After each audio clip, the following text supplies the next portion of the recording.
राजसाहेबांना मानणारा जो वर्ग आहे, जो मराठीवर प्रेम करतो, जो महाराष्ट्रावर प्रेम करतो, आज असंख्य युवक आणि युवतींनी राजसाहेबांच्या नेतृत्वाखाली किंवा राजसाहेबांच्या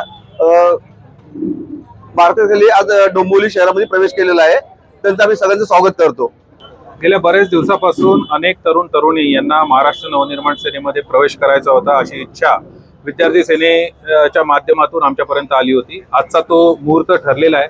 एक गोष्ट लक्षात घ्या, आज शेकडोच्या संख्येने हे तरुण तरुणी आज महाराष्ट्र नवनिर्माण सेनेमध्ये दाखल झालेले आहेत.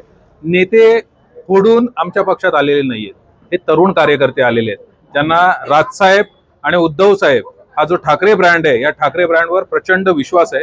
आणि ही फोडाफोडीची जी राजनीती चालू आहे भारतीय जनता पक्षाची आणि शिंदे गटाची, यापासून कुठेतरी लांब होऊन एक चांगला पर्याय या नात्याने ठाकरे ब्रँड लोकांसमोर न्यायचा आहे. म्हणून हे तरुण आणि तरुणी या महाराष्ट्र नवनिर्माण पक्षाच्या माध्यमातून आज जनतेसमोर जाणार आहेत आणि आगामी कल्याण डोंबिवली महानगरपालिका निवडणुकांमध्ये आम्ही घवघवीत यश प्राप्त करणार. आपल्याकडे विद्यार्थी सेनेत एक से एक हिरे आहेत. प्रतीक देशपांडे त्याच्यापैकीच एक आहे.